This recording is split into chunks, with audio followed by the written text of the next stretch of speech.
Hey, everybody, welcome to the Players Take, episode 205. I'm your host, Justin DeSimone, joined by my co-host, Montrell Rice. Montrell, how are you doing this week? I am okay. It's been a rough day, but I'm here. Rough day, man. Tough day at work. Yeah, I had to leave early. I was just like not mentally there, so my boss let me go home early, and Mm, then I went hiking. got it. I Cleared your got head. back like an hour ago. Yeah. Got it. Well, I've been off this week, so I've been clearing my head all week. It's been nice, but yeah, still got about a few days to go. So trying to get some gaming in this week, while I can, but doing some other things as well. Magic is taking up some of my time. I've been playing around with my decks, modifying them. So, but yeah. Everything else in life good? Yeah, I'm not complaining. All right, fair enough. Well, It's been a slow gaming week, or yeah, not slow, but yeah. I don't know. It's been a weird gaming week. Stuff been popping up, and I forgot about a lot of stuff popping up. So like Dead Space comes out tomorrow, and I'm like, Oh, I really? haven't even finished. Yeah. Fuck. I haven't even finished Fire Emblem. Gee. I haven't even finished Forspoken because I did buy it. Oh no. Um, uh, Okay. yeah, Well, fuck.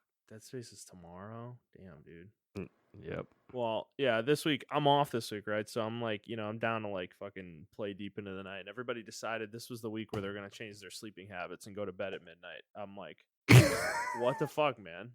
Like all of you, all of you are doing it. It's fucking weird to be out. Because yeah, like literally last week we were playing till like 1:30, on fucking work night, But yeah, it's all good. We'll play some tonight for sure.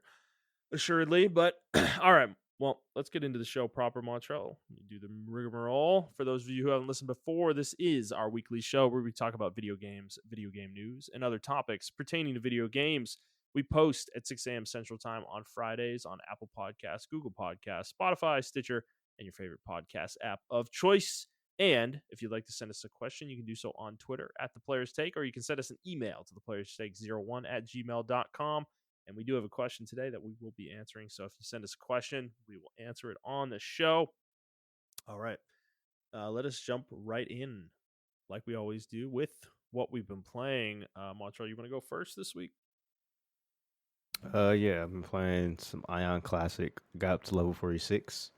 Mm-hmm. Uh, so You're yeah, so we've been close, man. You're so close. You have a yeah few we hours. You got to do a couple steel rake runs. That'll get you a full gear set that will carry you to level cap. And then okay. once you're done with that, those couple runs, Mm-hmm. getting you to 50 is going to take us probably an hour and a half, like getting you to 46 did. And then bang, we're in the expansion and all bets are off, man. Everything's relevant. There's players, there's things to do. We can go PvP, we can do all sorts of shit. So you're very close. Okay. All right, sounds good. So yeah, I've been playing that, or I got back to playing it because I kind of took a couple weeks off of it. Yeah. Um, and then we've been playing League of Legends. Mm-hmm. Uh, Man, not we've been much to playing League say of about Legends. that. I Yeah, mean, we've been playing it and we've been having fun. I mean, it's not really too much to say. I Like, mean, we've been, we just been having fun. I just feel like I think we're doing well now, though. Like I think we're in it. Like I think we're pretty consistently winning more than we're losing now, which is nice. Yeah, even with randos on our team, we know how Even to with handle the randos, randos. yeah, even with randos, which is definitely a change of pace. Um, and yeah, there was a patch today that we will probably try out tonight, I'm assuming. But yeah, I've been trying out Jin, man, and fuck, he is fucking awesome. He's so fucking fun, dude. Yeah, Now, he's a fun character to play. now that I get him, I feel like it's like when I'm with one of you guys, like you or Andy support, dude. Like I've been playing Jin, we've been dominating the bottom lane. It's been like stupid, like some of these games, like we had surrenders at like fucking like 15 minutes or 20 minutes, a couple times. So I'm having a lot of fun with that character. I honestly I like Varus. I think I'm always going to be comfortable with him. But to Hmm. your point, I think in the chat earlier today, is that he's I feel like he's just like solid right now. He's not like good, he's not bad, but he's not like, he's not gonna like turn the tide of a game necessarily unless you're really doing well with him. Yeah, so Whereas the way that you were building them was actually still meta. So you can still because you were building crit bears. A lot of yeah, people were building lethality bears. yeah, So they were which is using what the fighter game items like recommends, by the way. yeah. Which a I l- found fucking weird. Um, Yeah, I don't like lethality virus, but apparently he fucking wrecks house. yeah, But I don't like him. Um, but crit virus, the one that you always play, except for if you go like on hit when you buy Rage Blade. yeah, Um, yeah, I think that's still meta, but I think he's more A tier or B tier at this point. I yeah, just think that your other two champions that you have now, that you started playing, which is Trish and Jin, uh, those are like really good at this point right now. yeah. I'm Well, not sure if Samara is gonna be up there because I know you're practicing with her. yeah, I'm yeah. still trying to read where she's gonna be at because they nerfed a lot of the fighter items, and she uses a lot of fighter items. She's not a fighter character per se.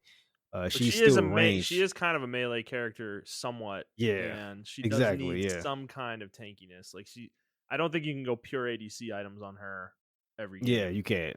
You Yeah. can't. Um, So I don't. I think she's been nerfed indirectly because of the fighter item nerfs. I'm still gonna try her Uh, though. She seems really effective, dude. yeah. Like I think like she's got very high power.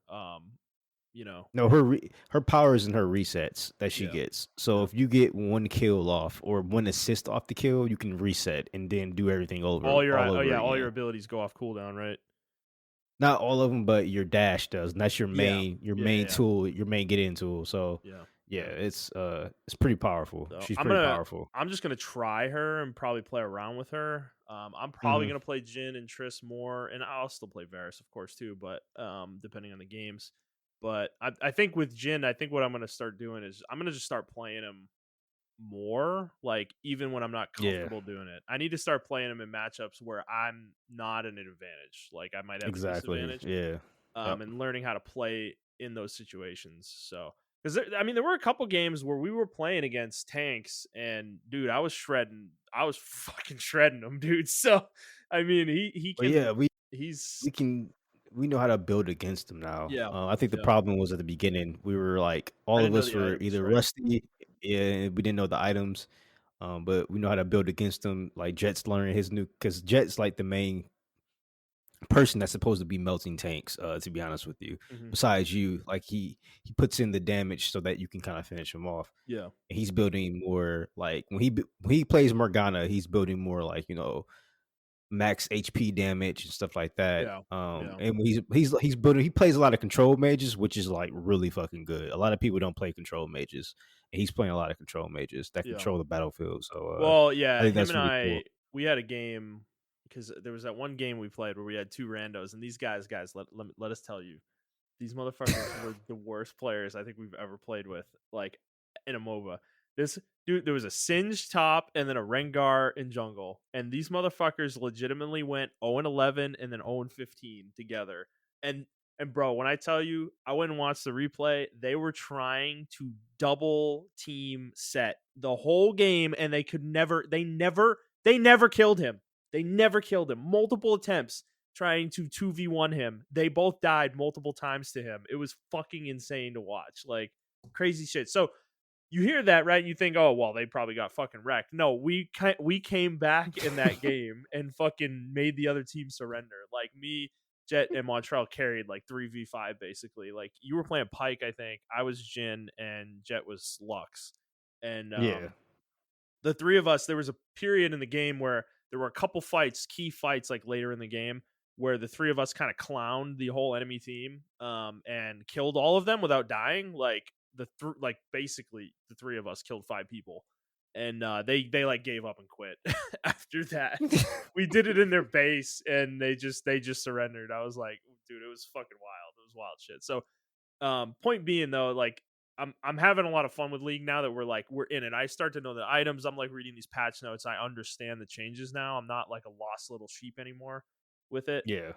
So I like I get the meta. I get why they're changing some things that they're changing. I'm also not understanding why they're not changing certain things. Like heart steel, Tanks. a Yeah, cough. exactly. But but yeah, but I'm into the game now, so I understand the game. And it's good. I'm expanding my character repertoire. I'd really like to get to the point where I can play maybe 6 different ADCs depending on the situation. I'm not gonna like main all of those. But I want to be able to maybe pivot and just do some different things every game. I don't want to be like one dimensional. Yeah. But and then I think at that point I may start trying other roles as well, a little bit more too. So Yeah, I do feel bad for Jet, because yeah, you're right. You were right in that in the text messages that Yone and Yaosu were indirectly buffed. yeah, Even though some of the fighter items were nerfed, they use crit items, so yeah, they're gonna be a fucking menace bro. An in Infinity mid Edge lane. instantly online on Yasuo and Yone. Like what the fuck? What are they Yeah, thinking with that? exactly. I think that's a little questionable. Like Yeah, yeah, you're right because they get so all of their crit doubles. If you don't know who those characters are, they're yeah, passives. Every time you get a crit item on it, it doubles. And Affinity Edge comes online. You get extra damage at 40% instead of 60% now. And I yeah. think they did that because of the Yaosu and Yone. But yeah, Yeah, I don't know if those characters are going to get that item first. That seems like a risky play, but it might yeah. be a second item now. Oh, it's you know? definitely gonna be a first or second item build. I Yeah, wouldn't be surprised if they go first item, but it's definitely a second item build for sure. yeah, yeah. Especially Bloodthirster. It's gonna be Oh Shield Bow, God. Bloodthirster, and Infinity Edge. Like those are gonna be the key items for fucking Yeah, for Yone and Yasuo. They're gonna be unkillable. Well, but I say that right, but they also buffed Grievous Wound items. So all Grievous Wound items got buffed. yeah, Um, yeah, so I don't know. I think it's gonna be an interesting meta to see what's going to happen, especially in the ADC roles. So yeah. um, We'll see. It's gonna be fun. I'm looking forward to playing Jin more though. I like he's a really unique character. I like his style a lot. Like he kind of reminds me of Timbersaw in Dota. Like not mhm. obviously they're not the same. They're not anywhere near close to each other in what they do, but like the same in the sense of they're very active, like extremely active characters in the game. Like you're not just sitting there auto attacking. Like you need to be mobile. You need to think about positioning at all times. You need to know where you are relative to other people when you're using your abilities and shit. And like you need to be paying attention to the map. Like that's Yeah, what those are the kind of characters I really like in MOBAs. I'm not a person who wants to play a brain dead auto attacker a lot of the time. yeah, So yeah, that's I'm glad I found that character and like started giving him a shot and actually started learning him. Because that is gonna significantly increase my enjoyment of the game. So yeah, yeah. And there's a lot of other characters like that in the game. So yeah.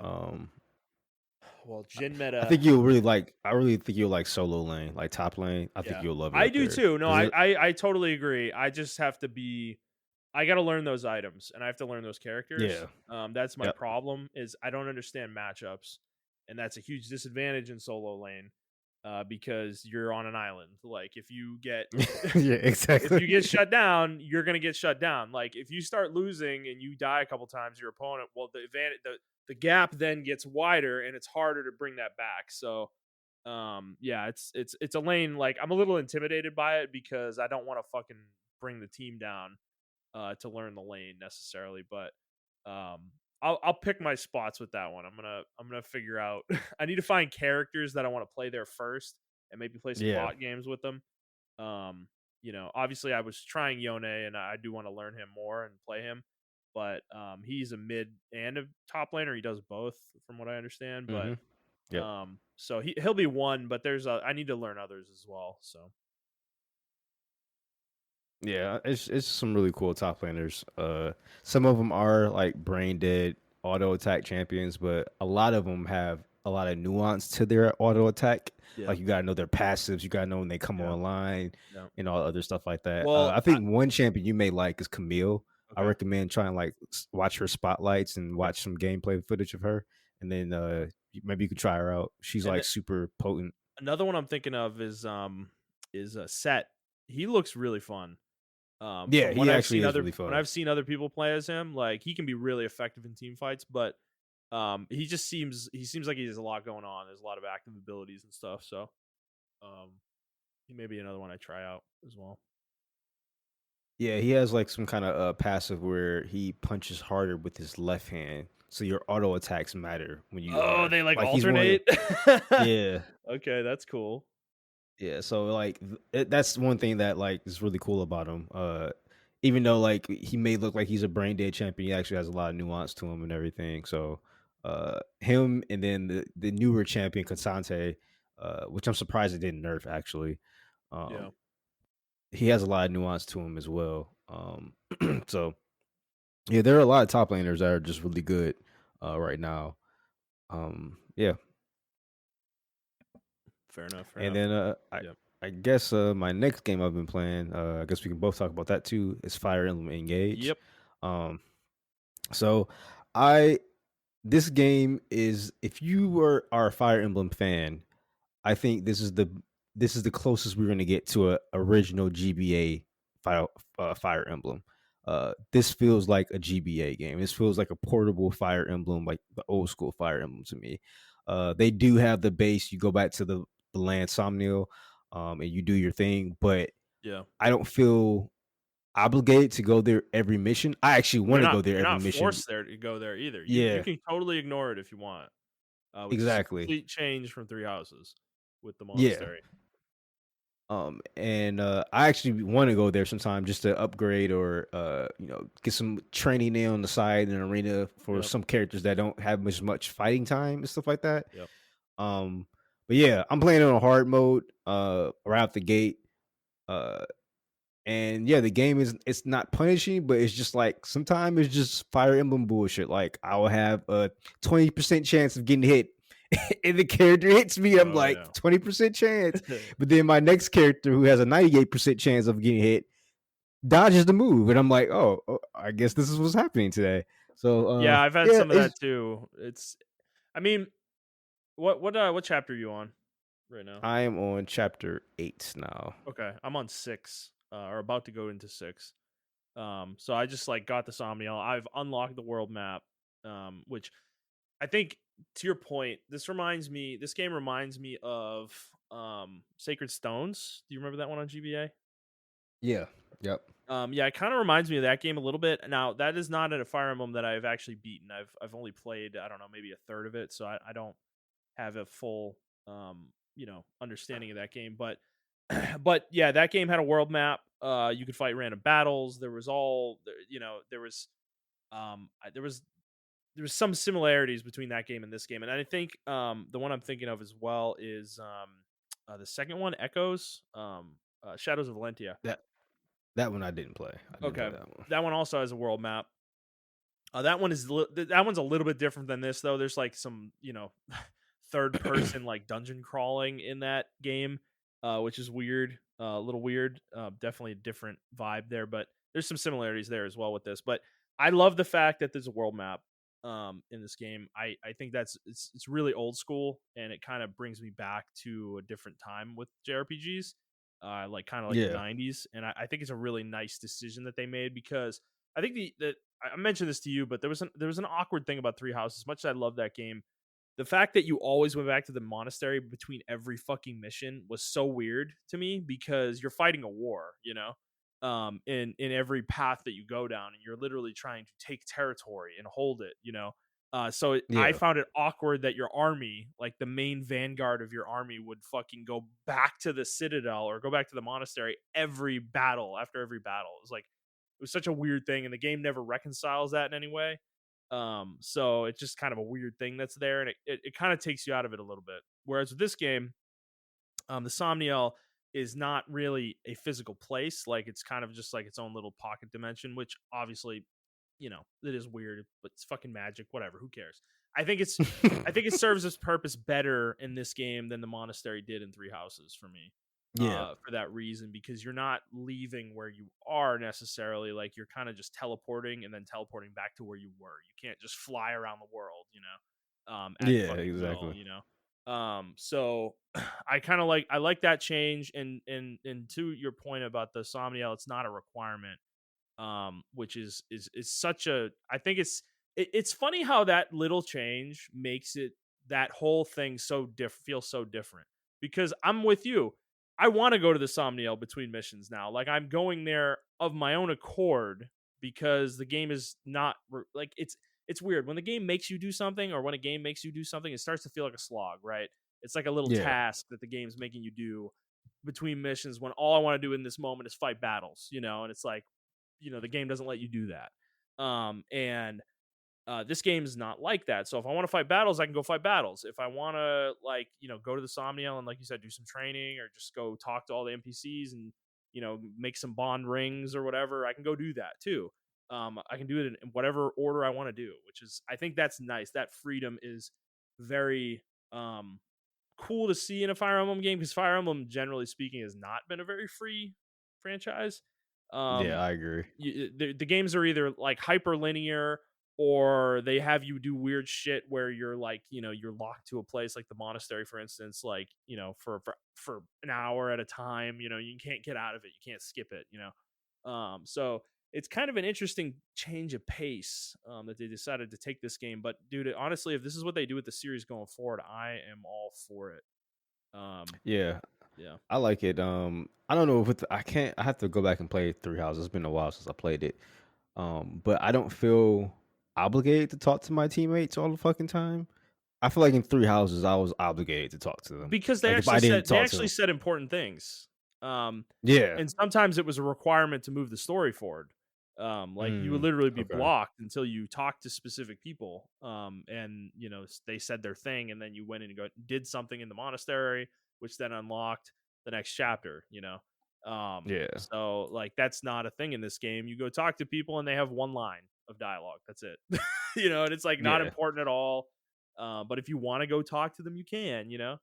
Just to see how Yeah. everybody's doing. It's like, And then they do have the bonds and everything. And when you do the bond talking segments, they do talk more and you get a little bit more of who they are as a person. mhm. Yeah, But that's like I said, that's totally up to you. There are advantages to the bonds. Um, yeah. but I mean, I don't know. I found some of them really funny. Some of them were like actually engaging.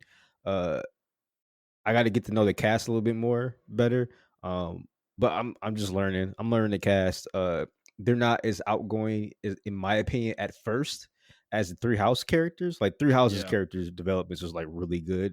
Oh, They made you, even though they made you talk to them, it was like it wasn't like a slog to talk to them, or you didn't want to talk to them because they yeah, all had very unique yeah, personalities. yep, In this game, their personalities don't stand out as much, but once you get to know them as far as their bond missions, you get to know who they are as a character. And I think that's like actually kind of realistic because it's like you don't know these people. that's No, true. no one's gonna be like outgoing as soon as you meet them. You're gonna have to talk to them and get to know them and stuff Especially like given that. the context of who the main character is, Exactly. like, So I well, think so that's my one takeaway from the game. Actually, yeah, is the main character in the story.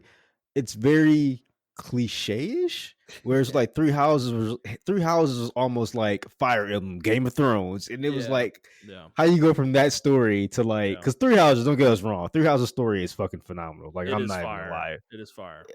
No, Yeah, it's the give and take with it, right? Like, so I understand, like, yeah, understand that when I'm being negative about Three Houses is about certain design aspects of the game, like, yeah, because to Montrell's point, the characters in Three Houses, like the party that you get, like the characters you get to play with in each path, are fucking phenomenally fleshed out. Like, almost all of them have yeah, a backstory. You understand who they are. You learn about them. You talk to them a lot. You interact with them a lot. That is at the expense of the combat gameplay in that game. And I think when a game is asking you to play it 4 times to get all the story, to learn the entire story, that becomes a bit much. That was yeah, kind of the yeah. disadvantage of Three Houses, while at the same time being great. It's probably the most fleshed out Fire Emblem in terms of characters that I've ever played. Hmm. Whereas, yeah, this game I think is back to the more old school style where these characters are, they're kind of bit players. They're there to fill your roster out, or at least that's how it feels so far. And I'm sure they Hmm. do have paralogs and whatnot where you do learn more about them, and maybe there'll be more in depth um, places in the story where they show up and do things. But I actually don't have a problem with that though necessarily. I like again to the point. After Three Houses, I kind of wanted a more simplified Fire Emblem. Like something Yeah. more just I could just bite into, and it's pure strategy gameplay, and you've got your character progression and your weapons and your crafting and all that shit, and like that's the game. I don't like I love the story being good, and obviously the story could still be good despite not having the depth of characters that Three Houses had, but I'm not gonna like lose my mind if this game's story is just like, all right, it's fine, average, Yeah. it's like, And that's just a me thing. But yeah, I also same, do notice when I play the game, because I like a strategy RPG with a good story to kind of motivate me to play more. yeah. But with this game, I noticed like I used to play my old like how I used to play wasn't Blazing Sword. Was it Blazing Sword? I think it was That's the Blazing first Sword. one that came out in the US. Yeah, is that the one with Ellie Wood and Hector and Yes. Lynn? Yep. Yep. Yeah. Yep. So like with that game, I used to just like play like one or two maps or whatever, and then I'll Hmm. go to bed. And I noticed I would do that with Fire Emblem. I play it in like pockets. I'll Yep. play like one or two maps, do some like managing of items and everything like that. And then I'll probably like, okay, you guys want to play like, League of Legends or Ion, or I'll go to Yep. bed or some shit like that. Yep. And what's really cool about this game is this is like the first game in a long ass time that I can play in handheld mode and not feel a difference. Yeah. Yeah. Because I mean, I'm coming from like fucking Xenoblade and everything like that. Oh So, yeah. Yeah. uh, Yeah. and like Bayonetta 3 and shit like that. So this game is actually a release that I can play it in my bed, and I can just put it up and then grab it again if I want to go up front and watch Yep. TV with Deanna or something like that. Yep. So I like it in that aspect. Like that's what I really mean why it's like a portable, it's like a GBA Fire Emblem. It reminds me of me playing like those Fire Emblems It back in the is. day. Yeah, it definitely is. So Because yeah, Three Houses to me was much more of a console game. Like I played that. yeah, I played that on the TV, like full screen. Um, and this one so far exclusively handheld, and I don't think I plan on changing that at all. I'm literally like you said, I'm sitting at my computer desk playing it, while we're on Discord or something for like 20 minutes between things or here and there. I'm playing it like a handheld game, and I'm actually really enjoying that. So I like that aspect as well. And they seem to have designed this game with the intent of it being played that way, because the battles so far are short. Like there haven't been any gigantic maps where it's going to take you an hour and a half to get through them. Like they're all 30 minutes or less so far. So yeah, yeah. So at least for me, I don't play. I always play my Fire Emblems on normal. This is like my second Fire Emblem game always I on played on hard, hard bro. mode. Always on hard. Always on Yeah, hard. this is my second Fire Emblem I played on hard mode, so I'm still getting used to like those percentage values. Now, if But you're a yeah, real badass lunatic, okay, or maddening as they I'm call not. it, Yeah, I'm not bro. you. I'm not you. Well, so I don't play them on lunatic. I usually do that at a second playthrough. I always start on hard because these games I feel like are on normal are too easy, and it becomes a mindless game. You're not really getting a challenge out of it, and at that point with Fire Emblem, like why are you even playing? At least for me. Yeah, So hard is perfect. It's not super difficult the way maddening is, where it's like you have to really think about every single move you make. But it's hard enough where you will get punished for your mistakes. And I think this game so far, I'm actually surprised. Hard is definitely challenging. I've already had to restart some battles a few times.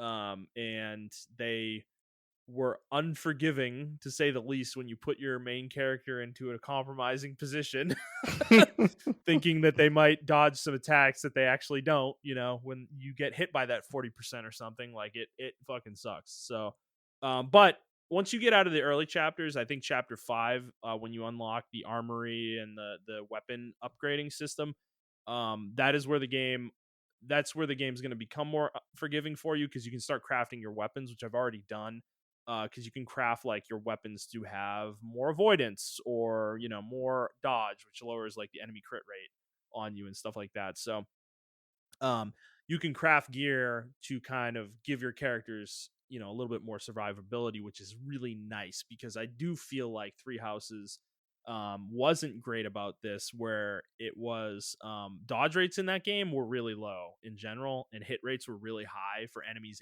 and your characters, Yeah. meaning that it was a pure math game a lot of the time. Where you really could only put your defensive characters out front, and there were not that many of those in Three Houses, so some of the battles were really difficult to get through. It became a lot more about killing the enemy before they could even attack you in that game, and that, while it was fun in that game, that, like, to me is not what I want out of Fire Emblem, I guess. I like it a little bit more where my character, I do have hardier characters, or dodgy characters that can dodge attacks, that can reliably dodge attacks and stuff like that. Um so far I'm digging that a little bit more in this game. But I do want to ask you though about the weapon triangle changes. So um the break mechanic. How do you feel about that in this game? It hasn't really. I've actually been okay with it so far. It's only been like I can only think of like one or two instances where it really fucked me over. Yeah. Um, but besides that, like I'm still trying to wrap my head around it because I don't like the fact that every enemy and their mom has the chain attack skill. Yeah. So that's where the break mechanic comes into play. When you get chain attacked, it's fucking disgusting. Uh, it's not fun to play Your against. character's gonna Uh, die if it happens. Like, if three yeah, enemies attack you, next to each other, and they're chaining on you, yeah, your character's dead, probably. and from what I understand, your character has to have not. It's not even a skill. It's something called backup. Yeah. So if your character is a backup character, then they can chain attack with you. Which I don't like that. I think every character should be able to chain attack. Yeah. Maybe you unlock that later on, but as of right now, it's just a few characters Yeah. get the Yeah. chain attack.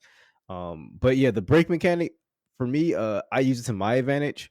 But the enemies don't really put themselves in compromising positions, or at least the way I set them up, they don't put themselves in compromised positions. Hmm. I'm more so of a aerial. I use artillery first, so magic and then Yeah. arrows, and then I move in with my melee characters. If my magic and Yeah. Being artillery aggressive can in this game, generally speaking, so far, is getting punished. yeah, um, exactly. yeah. Like running in YOLO and just trying to kill as many guys as you can and putting your units in, like, out there, like, they're gonna die. So, Yeah. um, So hand axes are very fucking yep. good. Javelins. Javelins, spears, tomahawks, daggers. That's actually I know we were talking about the break mechanic, but I really love the thief character in this game. I have a thief character now. I think you're Okay. gonna I haven't unlock it got them later. yet. Yeah. Yeah. Whenever. Yeah. But yeah, like their dodge rates are fucking crazy. And even when the enemy has thieves on their team, you have to they I remember thieves in older Fire Emblems, like they didn't used to be a real menace to They society. were a bitch. They were bitch units, dude. They couldn't hurt anything. They fucking could. They got one shot. They sucked. Even the player ones were man, no, terrible. your Like, squishies will get fucked by thieves, yeah, like yeah, dead ass. So you have to watch them because they can throw their daggers. They don't get swords now. They have iron daggers, steel daggers, and all that shit like that. So and you can throw them. So yeah, it's yeah. It's really. actually been a thing for a long time, by the way, with Oh thieves. really? I didn't know Yeah, that. all the way back to like Path of Radiance, dude. Like that's been a thing. But Okay. yeah, the GBA ones were the ones where they use swords, and that I always thought that Yeah. was awkward as fuck because they're not using swords like in their animations. But yeah, most thief units sucked. But not I like Path of Radiance and Radiant Dawn had one thief in particular, which actually is the name of my Ion character. That was like a really badass unit, and he was like the one exception. But for the most part, in the history of Fire Emblem, thieves have been like kind of hit or miss, most of the time. But but yeah, that's cool. That sounds, hopefully that keeps up. I have noticed growth rates are pretty interesting so far too. They actually seem high to me. I'm getting a lot of level ups of like 4 or 5 stats. Maybe I'm just lucky so far, but Yeah, no, it's pretty high. They're very useful because like I said, this game's kind of punishing as far as like melee characters, so the characters that I want to use more and everything like that.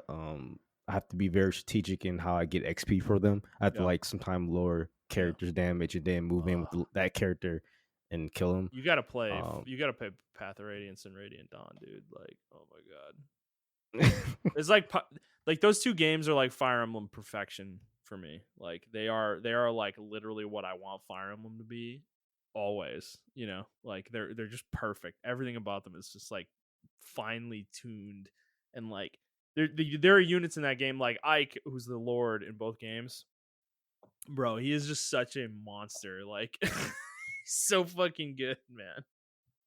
Oh, he could just take waves and waves of enemies and just obliterate them, you know. And I know that probably sounds bad, but in Radiant Dawn in particular, like when I say waves and waves of enemies, I'm talking literally there's 100 enemies on a map sometimes, you know. That game was Crazy. fucking insane. Like some of the shit they would throw at the player in that game. So yeah, your characters need to be able to take on, you know, tons of enemies at once. But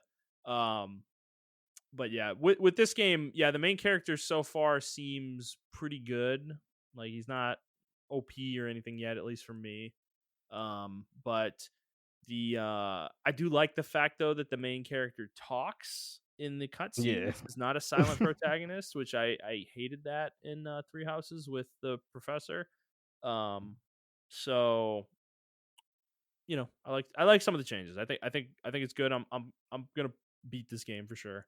I feel good enough about it that I will definitely see it through to the end, I think. But what do you think about the world so far? Anything particularly intriguing you with it, or I- Not really. I think it's a really fleshed out world so far. I think it's like I don't want to say a standard fantasy world, but uh, the more I get to talk to the characters, the more I get to learn about, you know, different lands and everything of that nature. yeah? Um, so I don't know. I'm only in the second land right now, or because you go to it's not Finland. It's called what's the first land called? I know their names they're Fiernae. They call themselves Fernesians. And I'm about to go to the second land, uh, the land of might. I can't remember that name. But we just entered that land, so it's okay so far, and I don't really have any complaints or like super standout stuff to say. I think it's just It's solid. It's a really cool setting. Yeah, it's a solid setting to be in for Fire Emblem. Yeah. I just didn't like the beginning of Fire Emblem of the game because it was like really cliche, like, oh, your mother dies, and she died sacrificing you. It was very cliche. You wake up in amnesia, you don't know who you are. I'm you don't like, even know who your mom is. Then she dies. Yeah. I will say that was really awkward, right? Like that whole sequence where like your character's like crying, you know, over her corpse or whatever, and like it's like, bro, you were just talking about how you don't even know who she is like 5 minutes ago, you know? It's like I don't. Yeah, exactly. Okay. It was a little weird, but there was I want to ask you though, we were having that conversation about the mom, right? You know how she's very well endowed, but you said there was another character coming up that was worse, and is it Chloe? Is she on the enemy side? No, she's the Pegasus Knight you get. Oh, yeah, I forgot all about Chloe. Yeah, Chloe's another one. Bro, she's well endowed. She's well endowed. No, when she's okay. No, this is something that's like really like annoying me because when you're in the Somniel, she's wearing casual. Everybody's wearing casual clothes. Is it just me, or is her model when she's wearing casual clothes like way more absurd than it should be? Like based on what her model normally looks like. Wait till you. I'm playing a woman. Okay. But even still, wait till you talk to her. Yeah. Like, she's fucking into you, bro. Like, oh yeah, divine. Like, they clearly was like trying to make her like your eye candy, right? Okay. Okay. She's like into you. Okay. She said she doesn't say any inappropriate. She said to me one time, right? She was like, I don't know if they were talking about training or like waking up or something like that, and like not being close to each other. Yeah. She was trying to say it like a friendly way, but she was like, yeah, I can move my, we can get a bed and we can move my bed into your room. And that way I can wake up next to you. And my character's like, what? I don't think so. At least the character reacts appropriately. Okay, that's good. God damn. No, I will say the support conversations have been funny because the divine dragon character is just like, yo, what the fuck? Like, Yeah, y'all it's aren't like normal, dude. Like, what is wrong with y'all? Like the one with Fram is funny as hell. He's just trying to train, and she's like sitting there screaming at him, like, "Yo, Divine Dragon!" He's just like, I'm good, Fram. Thanks." Like yeah, like shut the fuck up. Like I get it. I kind of like that though. I I think do it's too. I love the Divine Dragons. Like yeah, she's or I'm playing a girl, so true. the Yeah, Divine Dragons like the character player. Like they have yeah, common sense. yep, Like it's yep. one character I really like. I like him on the battlefield a lot. Is Louis? Did you get Louis yet? Yes, yeah. Or The Lewis? armored unit. Uh, Yeah, yeah, they call him Louis, but his name's Lewis. But yeah, I had one bonding moment with him. He was like, because he's like one of those buff dudes. He's a buff tank, warrior character, but he's like also very philosophical and like in his thoughts and stuff like that. yeah. So, uh, I was talking to him. He was watching other people talk. And she was like, "Why are you just watching other people talk?" He's like, "Oh, I want to learn more about them. How to engage with people, and blah blah blah, Oh all this my god. philosophical shit." And she was like, "Yeah, but how do you think that looks on their side? A Yeah. guy just staring at them. Not to mention you're tall as fuck." Mhm. Like, I was like, "Yeah, she's making good, interesting points." Like, Yeah. and Yeah. she's like, "So if they were uncomfortable," she literally said like, "They were uncomfortable. You staring at them? Would you stop?" And he's like, "Of course I would stop." She's like, "All right, as long as you know that, bro, carry on." It was Well, I do want to give him credit though. The male characters in this game, like in the Somniel and the casual dress, they're looking good, man. Like Vander, dude, he cleans up nice. So does Louis. Like I'm like, damn, dude, these are some good looking male characters. Like we don't yeah, normally they like. put their best foot forward for the male Yeah, characters. I'm not used to this, especially from a JRPG, because to be honest, outside of like Chloe and Lumera so far, and then the one antagonist I think you were talking about, like the female characters for the most part have been fairly tame, like nothing Yeah, yeah. crazy. Like Etier, for instance, actually I kind of like her design. She's like wearing like a dress, but she's buff as fuck. Like she has a six pack, like which She's is interesting. like she's like slim buff. Like y'all Yeah. may be thinking like buff as fuck, Yeah, like yeah, yeah. big She's buff. not like bulky, but yeah, but she's Yeah, she's she's like like she's got muscle. yeah, but she's covered up most of the time. You never Yeah, hardly but you see it see her at stomach all. and she has a six pack, and I'm like, Yeah, like this is an interesting design because this is not normally what you'd see in a JRPG, so for a female yeah, character like yeah. that. But I'm actually trying to romance her. Like that's okay, the one I'm trying to romance. I don't know how old she is though, so maybe let me shut the fuck up. I think they're all of a well, not Fram, but No, I I don't don't think think you can Fram. romance Yeah, Fram. So Fram is so fucking annoying, bro. If she's anybody romances her, bro, you're a fucking oh pedophile. my Like I god, know, she's so annoying. Oh. Dude. Well, I just don't get it. no, there was something taking me out of it too with that character because the voice actress for Fram, I think is oh my god, it's from a different game that I just played recently, and it's like a totally different style. Like they Hmm. sound totally different from how they sound in the other game. I'm trying to remember what that game was. Oh, it's gonna drive me crazy. I'm gonna look this up, but keep going. You have anything else you want to say about Fire Emblem? No, I think it's a solid game to pick up. If you like Fire Emblem strategy RPGs, I think y'all should just pick it up. It's a really solid game. Yeah, Hmm. that's all I have for it. Okay, fair enough. Hold on, let's see. So yeah, while Um, you're looking for that, I'll just go over my other game. I only played like an hour of it so far. yeah. But my last game I've been playing was Hi-Fi Rush. That actually just got released today or yesterday. I don't know if it was today or yesterday. I think it may have been today actually. But it's an action game akin to like Devil May Cry or whatever like that. But you have to be on beat and everything when you're playing. So Hmm. I think it's a lot easier for people to get into if you're really intimidated like by action games like Devil May Cry. It's Yeah. really good to get into. It's really easy to get into because you have to be on beat. there's a beat that's playing. The entire world is on beat. The enemies are on beat. Stage obstacles are on beat. Like everything's on beat. And it has like a rock theme to it. Mhm. So like everything's playing to like a rock tune. So different rock tunes and everything like that. It's a very stylized, cell shaded game. Do you hear Miss Kitty in the background? No, I didn't. She's right next to me, like meowing. Sorry. But I think it's a really cool game. This is on Xbox, by the way. This is made by the same people who made Evil Within, the Evil Within 2. So very different change of pace. And I think this is a really good change of pace. A lot of people don't know though that the people who made Evil Within 2 were the people who made um Resident Evil 4, like the director, the producer. He was like the head of Resident Evil 4.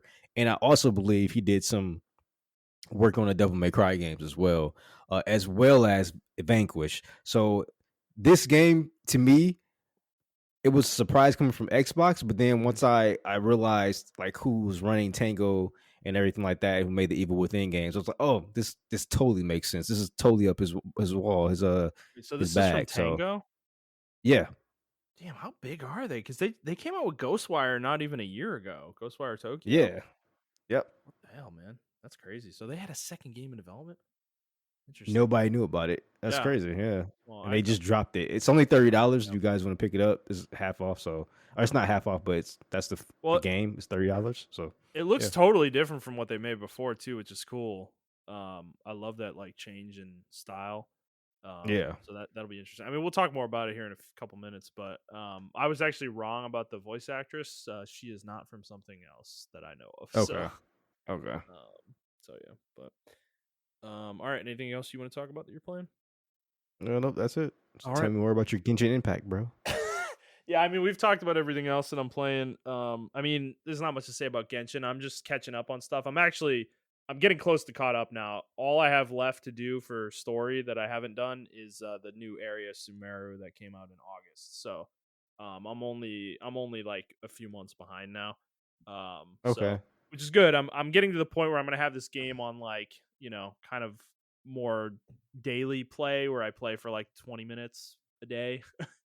That's kind of been my goal this week is to get through as much of this shit as I can with this game because I want to get it to the point where I can just play it a little bit and then actually play some other games, and not be dedicating a fuck ton of time to it.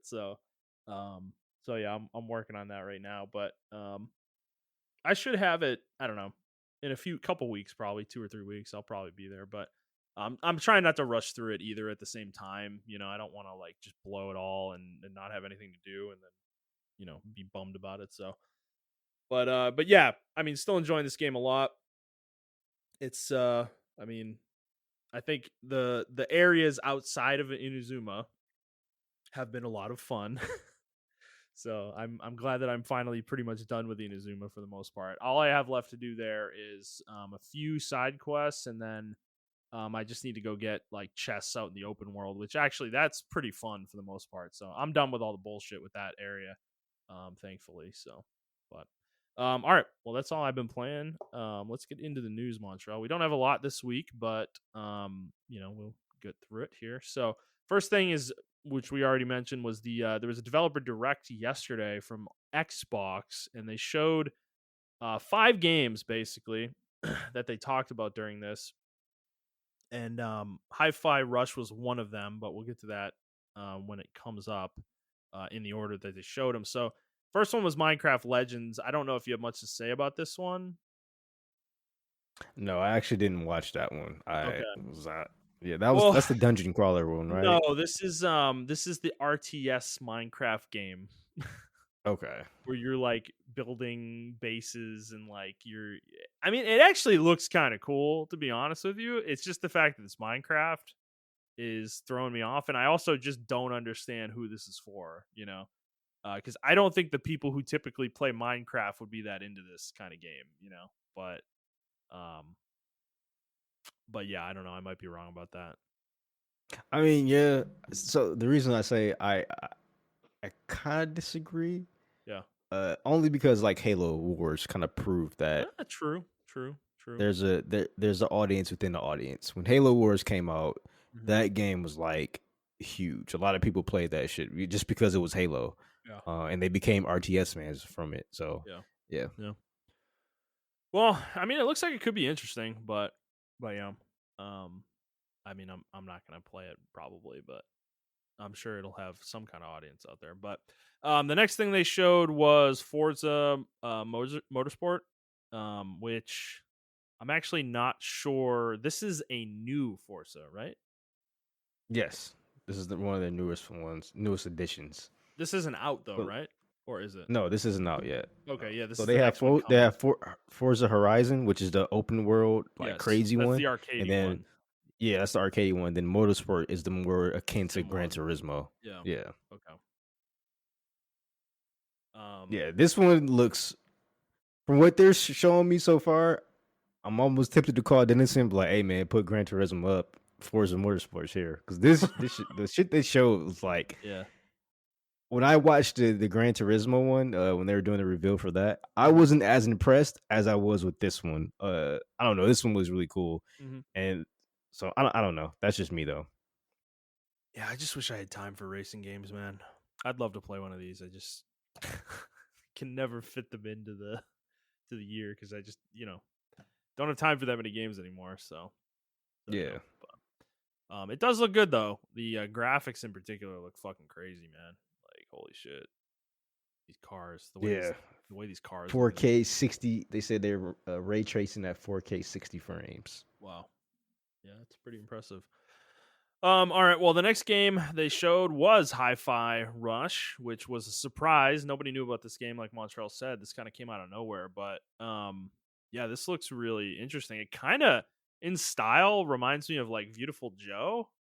Yeah, Um, not obviously not the same type of game. That's a 2D platformer. This is a 3D action game. It looks like, but yeah, this looks really cool, man.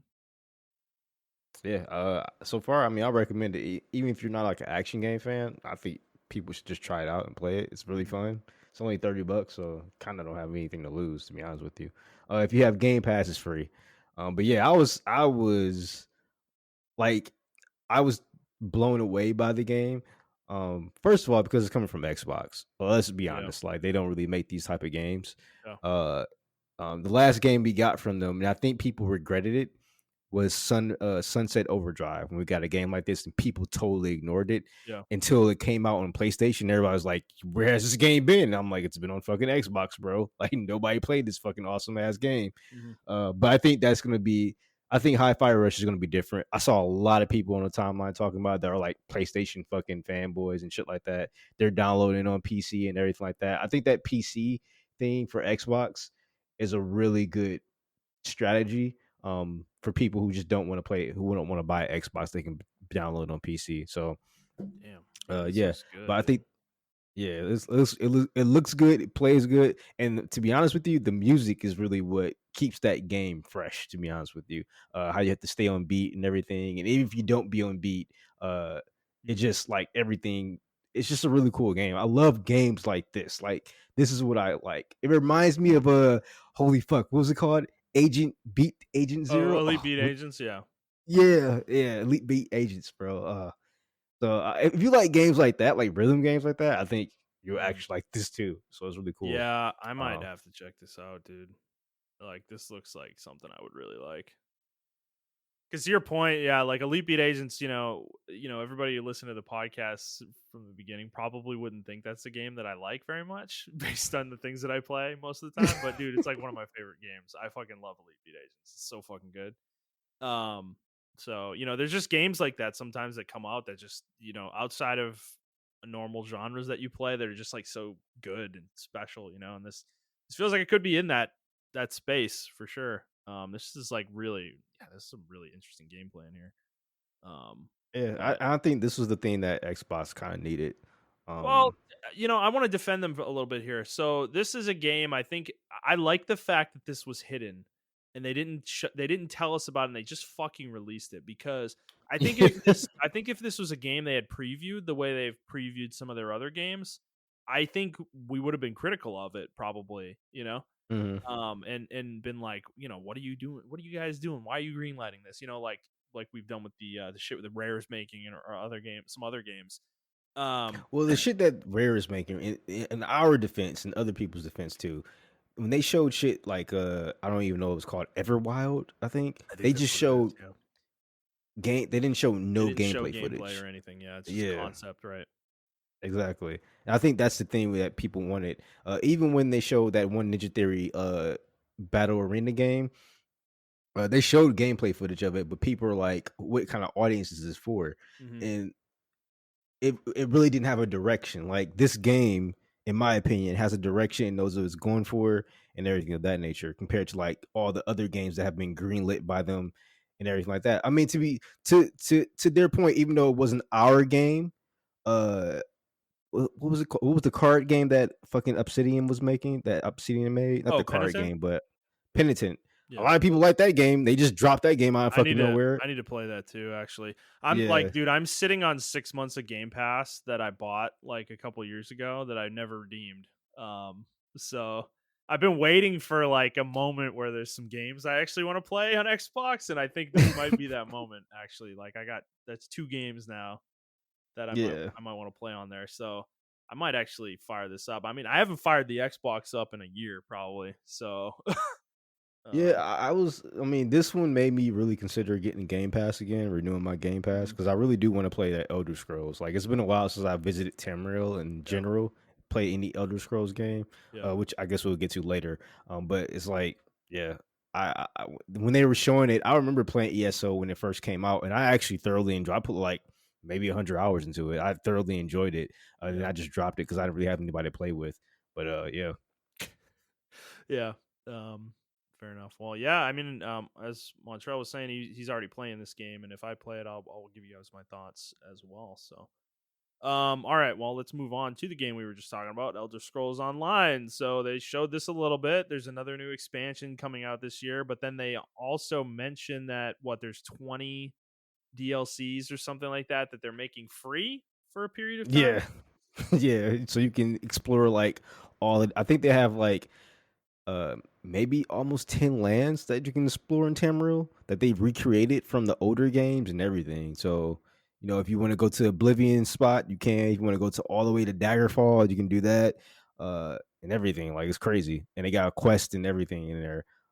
So Interesting. So yeah, they got Morrowind, Somerset, yep. Elsewhere, Greymoor, Blackwood. These are all zones. These are all like lands in the world of Tamriel that they have expansions for, and they even said their take on Skyrim, which that would be interesting, I guess, for people who've played Skyrim. Um, so yeah, I don't know. Yeah. It's a game, just like Elder Scrolls is weird. Elder Scrolls is a game that you would think I would like because I love like that deep lore, yeah, like shit same, like this. right. And it's like it hits. It's like every once in a while it hits for me, and then I'm like, all right, Well, I'm out of Elder dude, I've Scrolls. never been into Elder Scrolls, right? But I remember when I played Morrowind, that was like a couple years ago on Xbox. Um, Hmm. that game actually got me. Like, I was into that shit. So, I like if I do re-up Game Pass, I may pick that game back up and play it some more.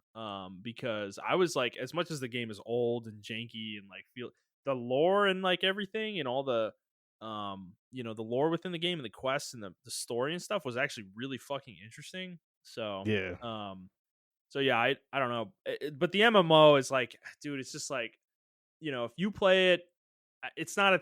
It's just how many of these MMOs are you gonna jump to, man? Like we keep going Oh from yeah. MMO This to this is MMO to this is a MMO. purely like me thing. Yeah, Like if yeah, y'all want to join, y'all yeah, can join. But this is like a purely me thing because yeah. I want to go back Yeah, and because play my ESO. thing, my thing, the last couple weeks while we've been like cooling on Ion a little bit is like, man, if this falls apart and it just ends up being me playing by myself again, I'm going back to Final Fantasy 14 because I I still don't got my need y'all for subscription. that. I haven't even touched it. I haven't touched it yet, and I I don't still have my need y'all for subscription that. active. I don't need anybody for that. I don't need anyone to fucking play that shit. So I can just go do that on my own. So that's been my thing. If this MMO falls apart, I'm going back to that one. So but yeah, I mean, Elder Scrolls, I'm sure at this point has fucking hundreds of hours of content, dude. This game's been out for a long time. So Yeah, I'm actually surprised that Like, I what remember is when it? it 10 first years? dropped, Has it been out for 10 years? bro. Almost. Let It's me 9 look. years. I think it came out in 2014. Okay.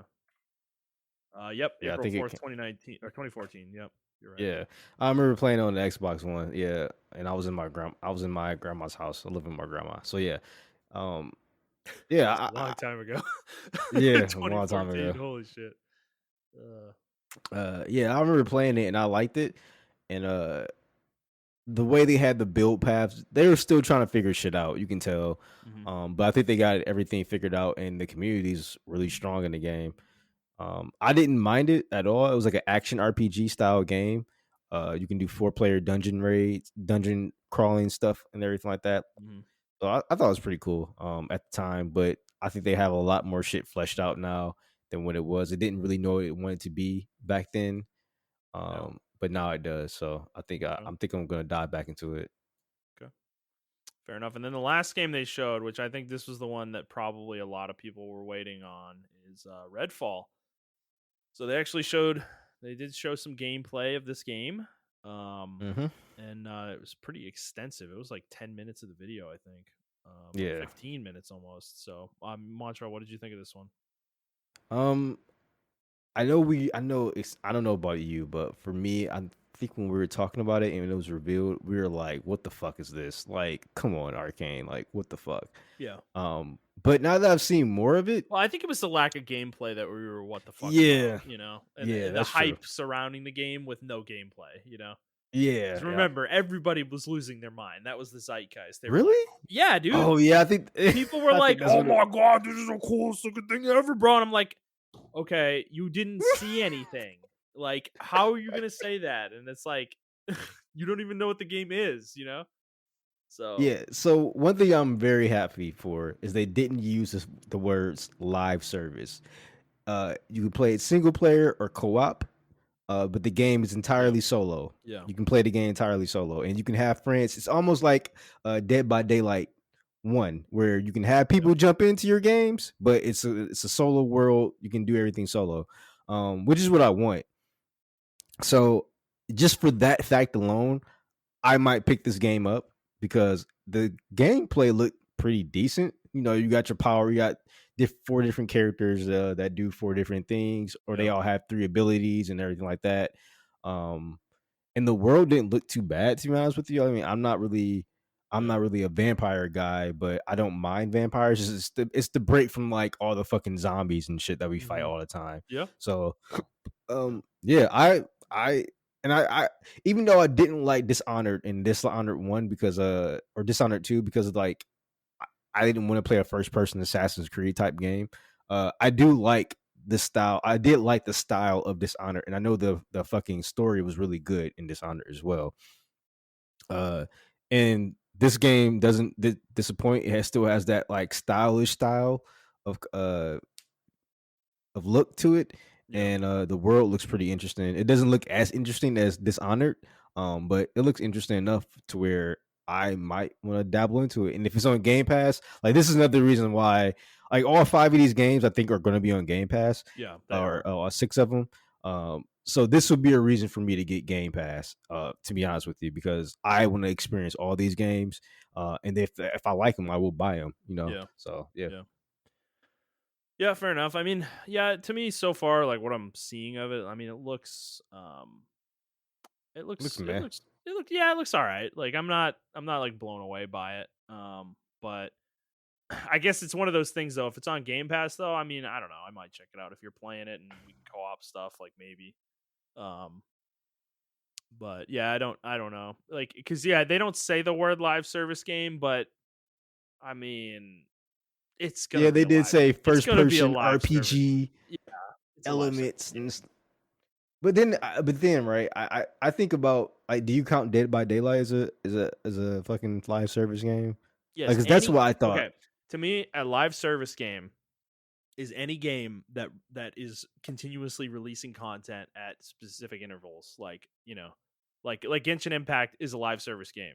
You know, Oh yeah, of course, yeah, right? Like, so if they're releasing new content every so often, that's a live service game. MMOs by their nature are live service games. Um, yeah, so any game that so that means to me I'm not taught. So the difference, right, is because some people might point to single player games that get DLC later.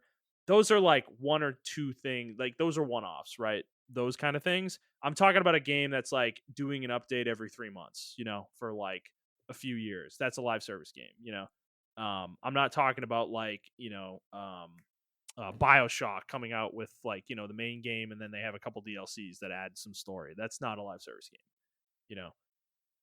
But this is a game that is hosted online. You will need to be online to play it, more than likely. And yeah, they're gonna have content drops every so often. Month, 2 months, 3 months, whatever that is. That's a live service game. So I know they don't want to say that because that's become a taboo phrase, but I mean that's what it is, and that's what this game is likely going to be. That's what it looks like. Um, so yeah, I mean it's not a bad thing though. It's not inherently a bad thing.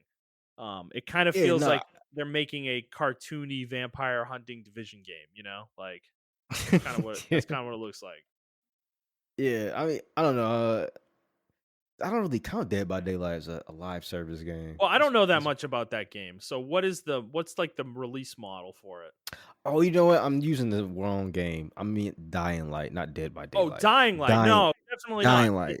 Dying Light, I don't consider that a live service game, right? You don't need to be online to play it, number one. Number two, yes, they release a lot of content, but they're DLC packs like that you have to pay And, for, you know? and that's why I think when I think of this game, I think this is going to be a Dying Light esque game where how they described it, where you can play the entire game single player. There's an Yeah. open world. You can drop people in and help you, like Dying Light, but you don't need those people. You know what I'm saying? So Okay. I don't know. That's kind of the vein that I get from it, It is and I kind of a could be thin totally line. wrong.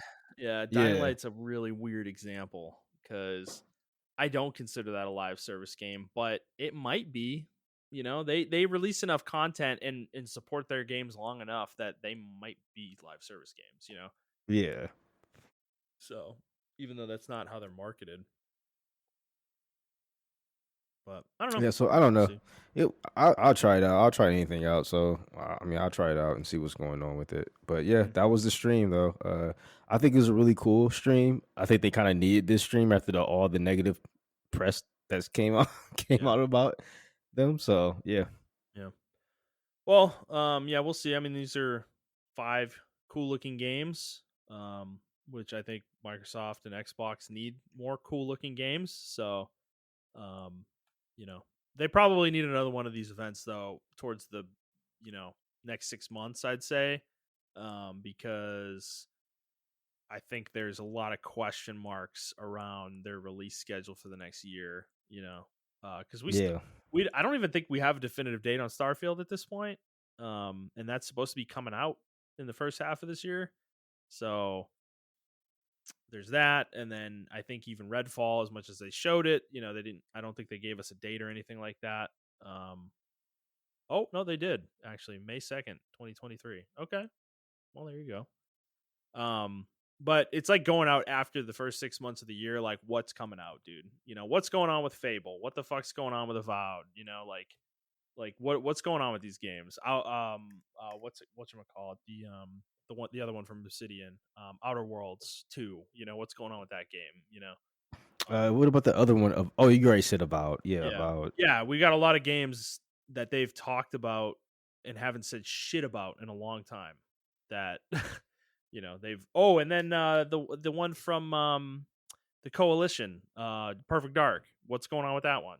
Like they just got a oh, lot I of forgot games. all about that shit. They got a Yeah, lot of games hanging out there that we know nothing about, and we haven't heard about in a long time. So I feel like they need to dispel the air around some of these games. Otherwise, we're gonna start getting nervous about some of them. So we'll see, but it's good though. It's a good event. So, all right, Montrell, let's move on. We got a couple more stories to get through here. So, this happened a few days ago. Blizzard and NetEase could not come to an agreement in China over hosting of Blizzard games in China, and as such, all Blizzard games have gone offline in mainland China. And to be honest, like I feel like this is probably a fiasco for Blizzard because China has become a big market for them in recent years. yes. So you sent this to me though. I didn't see this one until you sent it. So I mean, what are your thoughts on this one, man? Man, I was you know what? You love to see the downfall sometimes. I'm the type of person sometimes that I just want to see the downfall. I want to see Schadenfreude, right? I'm praying for your downfall. Like I pray Yeah, for it. yeah. And you know what, Blizzard, you kind of deserve it after that Hong Kong fiasco. You fucking deserve it. Well, dude, because you pointed out right the irony of how much they've kowtowed to China over the years, and the idea that their games get taken offline in that country after all that. It's fucking. There's a hilarious irony to it. And as you said, I mean, it couldn't have happened to a better company. You know, like they kind of deserve whatever they get with this shit. You know, I'm sure they will figure this out, and the games will be Yeah. back online at some point, probably by the time we record next week, you know. But it is kind of a funny story though that this happened to them, because this is not something that you see commonly happen. You know, like plenty of companies have their games running in China, and I don't recall a single instance of this happening to another company. So it is kind of a big story, especially since it's Blizzard. I mean, Blizzard's games are big in China. So I'm sure they're fucking scrambling right now, though. Yeah, I couldn't believe. I thought when I sent that post to y'all, I was like, okay, maybe this is like propaganda or like a joke post, because that person that tweeted that was a Twitter blue person. He wasn't like an official verified account. So I actually like Googled it myself, and then that's why I put the secondary article in there Mm-hmm. from Dextero to kind of verify that. And then I saw Asmongold's video about China's servers going down for World of Warcraft, because I thought it was just akin to fucking Overwatch. Yeah, And yeah, they had a whole going away celebration and everything. So I do feel bad for those players. yeah. But there's no but. I feel bad for those players because they're getting caught in between this fire for Blizzard. And I don't feel bad for Blizzard though, because what they did to that player, they actually banned that player for like life, I think, Yeah, for that's playing. insane.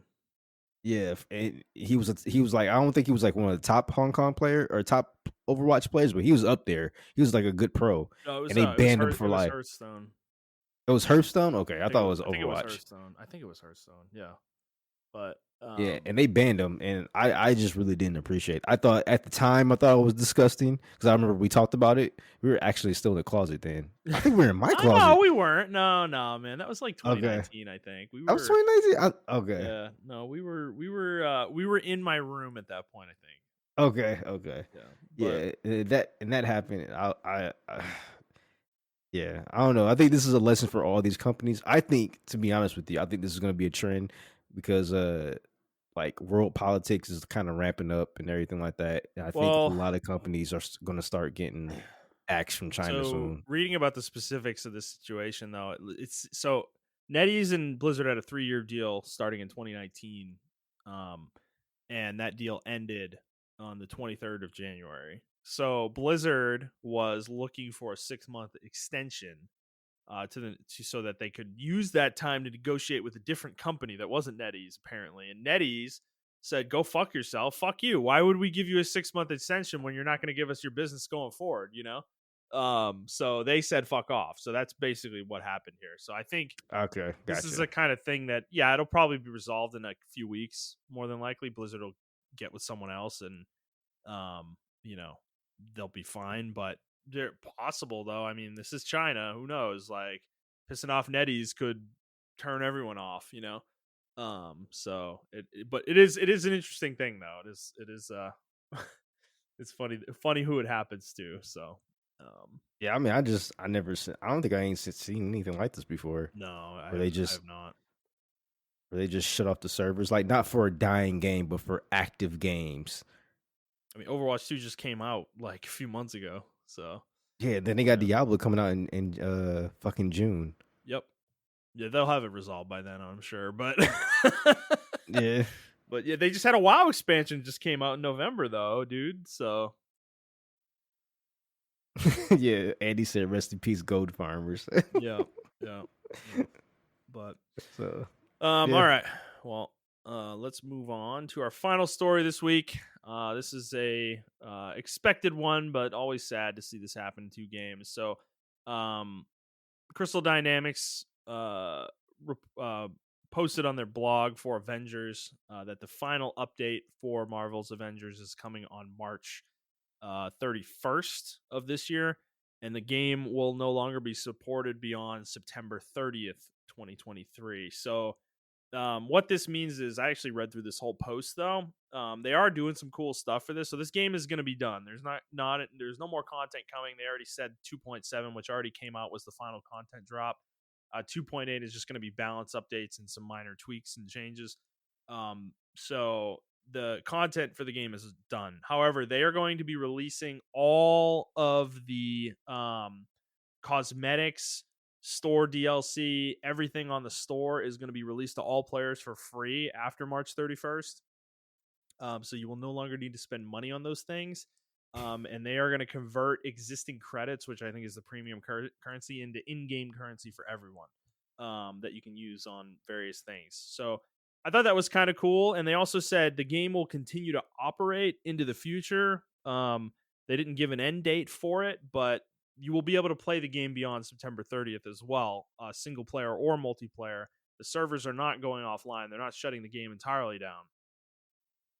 So the game will still exist and you'll still be able to play it, which I think is actually pretty cool of them to do, because they could just cut bait with this game and shut it down entirely. I don't really see a whole lot of reason, especially with the cash shop being shut down, for them to keep running the game. But they did say the game will still be purchasable, only physically. You will not be able to buy it digitally, I believe, after let's see, was it September 30th? The game will remain digitally purchasable between March 30th. Yeah, so after September 30th, the game will not be purchasable digitally, but you can get it physically, of course, and that physical copy will still work, and you will still be able to play it that way. Wow. Maybe I should buy it before it goes away. Yeah, digitally, if it goes on sale for like $5, I mean, maybe pick it up, Yeah. because the physical copies are actually already going up in price, and they will continue to skyrocket, especially since the game will be live. It'll be the only way to obtain the game at that point. So if you actually were ever interested in playing Marvel's Avengers, get it now within the next 6 months before the end of September, because otherwise you're going to be paying out the nose probably to play this game. Weirdly enough. Because yeah, once September 30th rolls around, I'm expecting the aftermarket for physical copies to go fucking way up. So yeah, but kind of interesting. Any thoughts, Montrell, on this? No. I Did you was ever play always it? kind of, yeah, I played it a little bit. Okay. I was always interested in the game, but now that there's no content and it's not being like, I was just always turned off by the money aspect of the game. Like it was a very live service, money Yeah, hungry. battle I remember, passes. Yeah, yeah, right. they had like Verizon skins and T-Mobile skins and Oh all that shit yeah. like that. Oh my Um, god. yeah, you forgot about I that, didn't you? remember that. I do remember that. Yep, that was the thing. Oh, yuck. Yeah, so it was very like, we want to get as much money as we can, and we're going to capitalize off of it. But I was always I like the combat. The combat was very like cool and everything. It's for certain characters. Mm-hmm. So I don't know. I'm gonna pick it up. It's if it goes on sale, it's $30. It's $40 now digitally. But if it goes on sale like within the next couple of months, I'm definitely gonna pick it up. Oh, it'll be like $5 if it's on sale, probably. So, yeah, just wait for the next PlayStation or Xbox sale. I'm sure it'll be super cheap. Yeah, But yeah. That's all I have for it. all right, So fair enough. Yeah, I just thought it was cool what they're doing with the cosmetics and the store stuff, that they're just making it all free. That's cool, instead of just locking it off so that no one ever can experience it again. yeah, because um, the Crystal Dynamics is the one they're on their own, right? yeah, no, Or is that they were purchased by Embracer, right? okay? Yeah, that's true. All right. So they're with Embracer. That's what the weird part about this is because this game is still published by Square. So it's such a weird dynamic.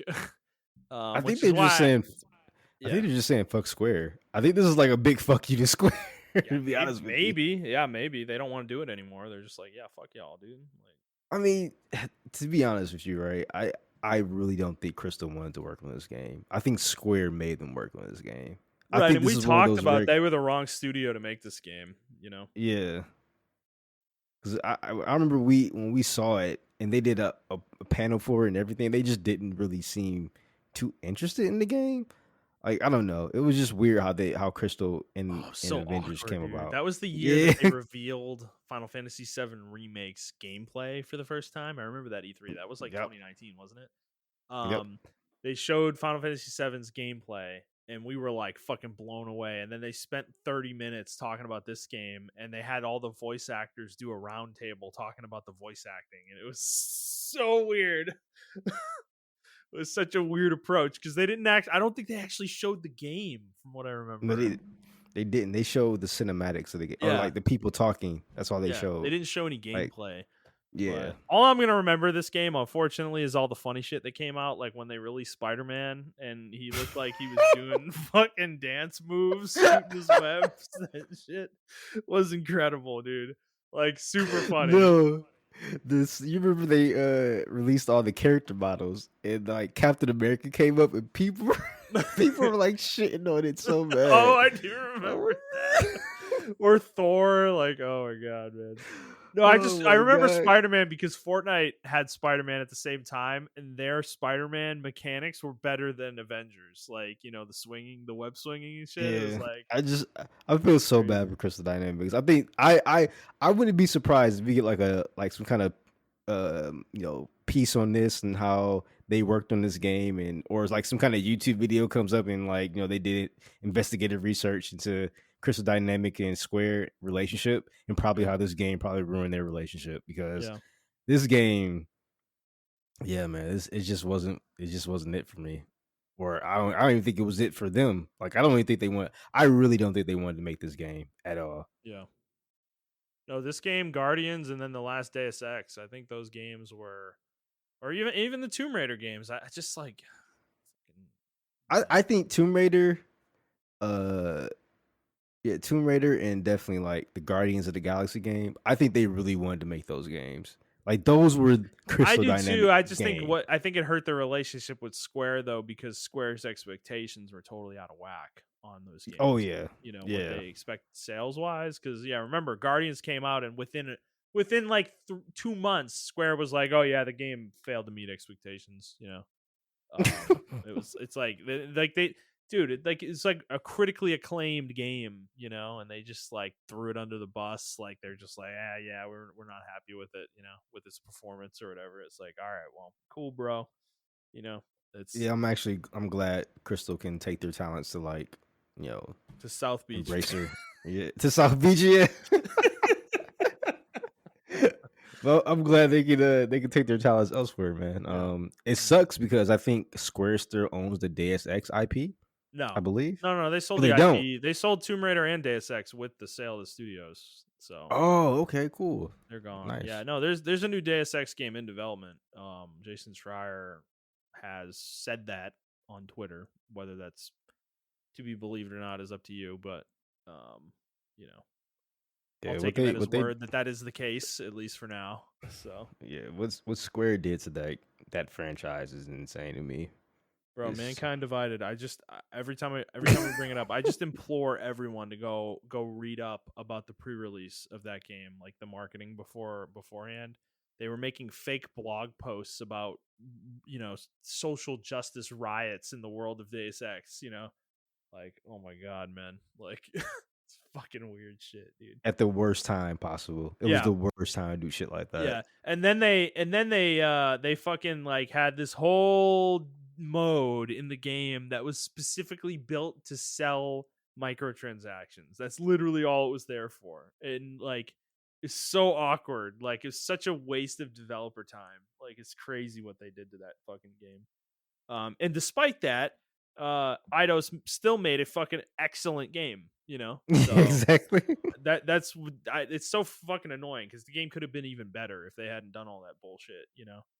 So, but hopefully Embracer lets them do their thing and doesn't fuck the whatever the next game is up. So yeah.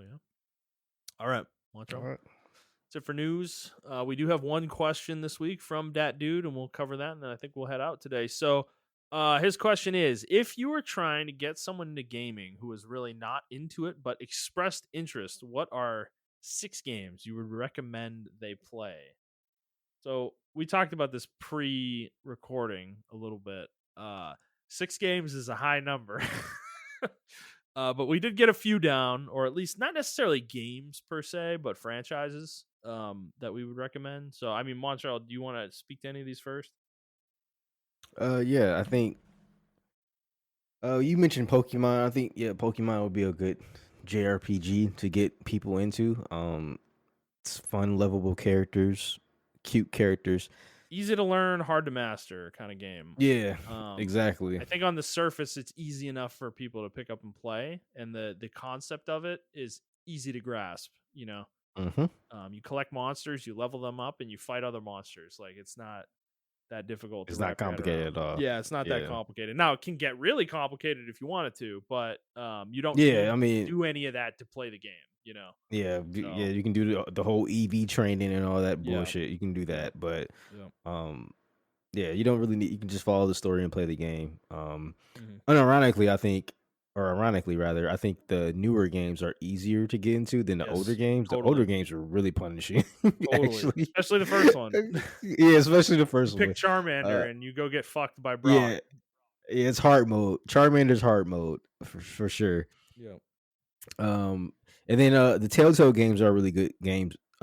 In my opinion, they're really good games to get into because, like, say like your partner or your child or something like that loves like Left 4 Dead or Batman Hmm. or Yeah. uh Game of Thrones or something like that, or Yeah. they just want to play a game like Lone Wolf or what is it's called, Lone Wolf or Hmm. The Wolf Among Us. Wolf Wolf Among Among Us. Us. Yeah. Yeah. I think those games are like really cool to play either side by side with somebody, or they can watch you play, Yeah. or they can play themselves. And they do have, I do actually do have multiplayer sections in those games to where they have like a streamer mode or whatever where you can like make your decisions or whatever like that. So I Yeah. think it's a really cool game for those people. And they may curtail them into other games.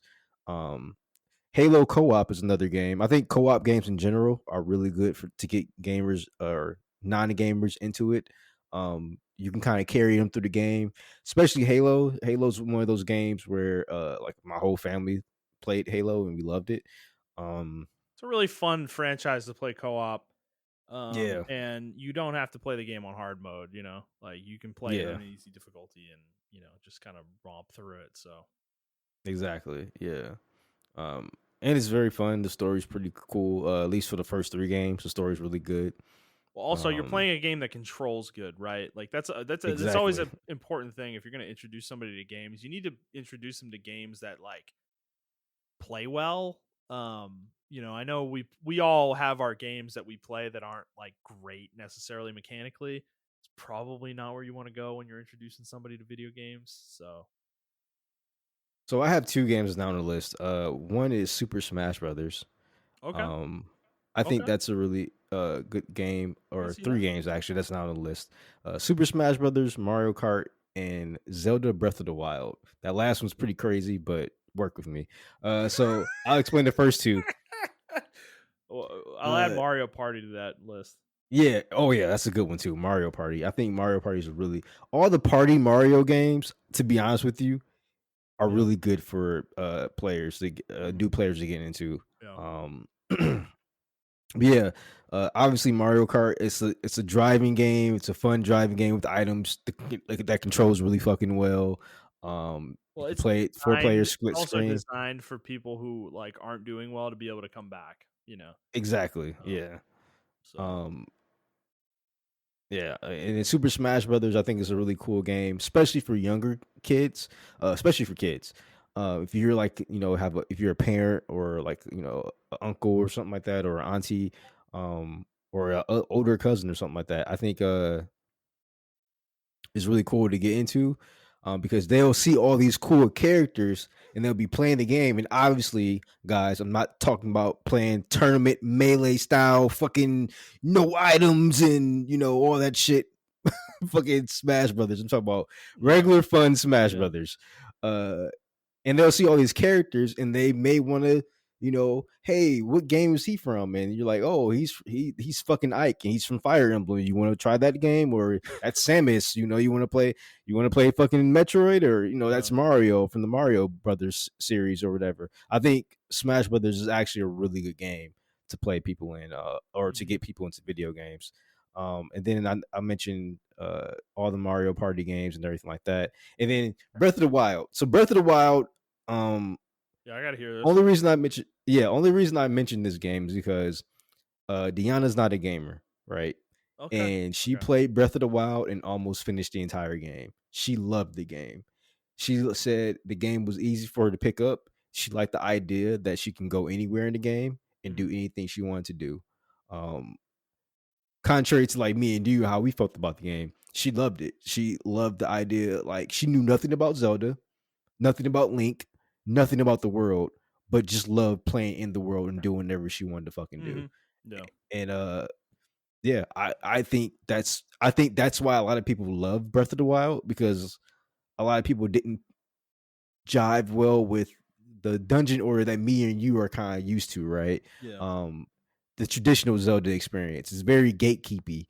To be honest with you, it's not gatekeepy, but it's very like segmented in what you need to do. I can see somebody playing Zelda 64 and not getting past the Kokiri stuff, because Yeah. there's a lot of stuff to do before you get into the first dungeon. Whereas with Zelda Breath of the Wild, it's like, all right, I mean, you wake up, you talk to some people, and now you can play the fucking game. Do whatever the fuck you You want to talk do. to the old man with a glider for like, an hour, and then you Yeah, get to go do whatever you want. yeah. Then you get there, do what you want to. So, I think that game's actually kind of accessible to a lot of people. To be Yeah. honest with you, Yeah. so Yeah, yeah, and the and last one I mentioned is if they're into Telltale, like they're having an affinity for Telltale. I would think that the Sony games, particularly the Naughty Dog stuff, hmm Uncharted in particular, probably would be a nice jumping off point ooh, to like yeah, get them yeah, into more normal, like a more kind of core gamer type games. I think Uncharted is a really easy place to start. It's a very casual third person shooter. It has a fun action adventure type Indiana Jones type story. It's nothing too serious for the most part. And there's fun characters and a lot of like cool set pieces and stuff like that. A lot of spectacle, but it's also not a hard game to play. yeah. As well. So I feel like if they like Telltale, that might be a nice place to jump to after that. Um, and then if they like that, then you can go even further. Maybe I don't know if their temperament, if they're into this kind of shit. The Last of Us, obviously is just a evolution of what they did with Uncharted. And But it's very accessible, very yep, accessible. yep, yeah, exactly. Too, that's true. Also, all the accessibility options in those games are phenomenal. And then other Sony games, I think, would be a jumping off point from there. Like God of I War and honestly think Spider-Man. God of War easy mode would be very Yeah, open. Deanna liked me watch she like watching me play God of War Ragnarok. She liked the character interactions. One thing that she mentioned, like, I love that the characters are constantly talking in between segments and stuff like that, because it keeps me engaged. So yeah, God of War is actually another excellent game. To ease them into it, they play all these other games that we mentioned on the list, and they want something a little bit more challenging but not too difficult. The easy mode is really easy in God of War, surprisingly. Um, and I think the character interactions and the cinematic style of the game can keep newer players engaged. So yep. And then after all that, they'll graduate to playing League of Legends. And no, then never get them to League of they'll want to Legends. kill you in your sleep. Yeah, never get to the League of Legends. I had one friend. Oh yeah, my friend Tiara keeps trying to ask me to play League of Legends with her, and she thinks I'm dodging her for it. I'm saving her life. I'm Yeah, bro, saving your don't life. do that to her, man. Like, just tell her, look, I don't want to do this to you, okay? Like, Yeah, I actually, and if they like multiplayer games, I mean, it's gonna sound dumb, but like either you got Fall Guys, you got Among Us, and you have Fortnite. Those games Yeah, are surprisingly call. easy to get people Yep. into. It's a Like, good call. Good call on those for yeah. sure. I can totally see that. So yeah, I mean, So. we We thought we actually ended had. up like naming like fucking 10 games. So Yeah, exactly. there you go, Dad, dude. You got your list. All right, well, fair enough, man. I think that is all we got today. Anything else you want to talk about? Nope, that's it. All right, fair enough. Well, let us close out the show then. So, guys, if you like this episode, please like the show, review the show, and subscribe to the show on whatever feed you are listening to it on. And please share it with your friends. If you'd like to interact with us on Twitter, you can do so at iTrap for the Hokage for Montrell. That is the number 4, not the word. I'm at Thundernut01, and the show is at the Player's Take. If you'd like to send us a question, you can do so on Twitter, or you can send us an email to playerstake01@gmail.com. We will answer it on the show. And that is going to be it for us, guys. We hope you enjoyed this episode, and we will see you next week. Bye.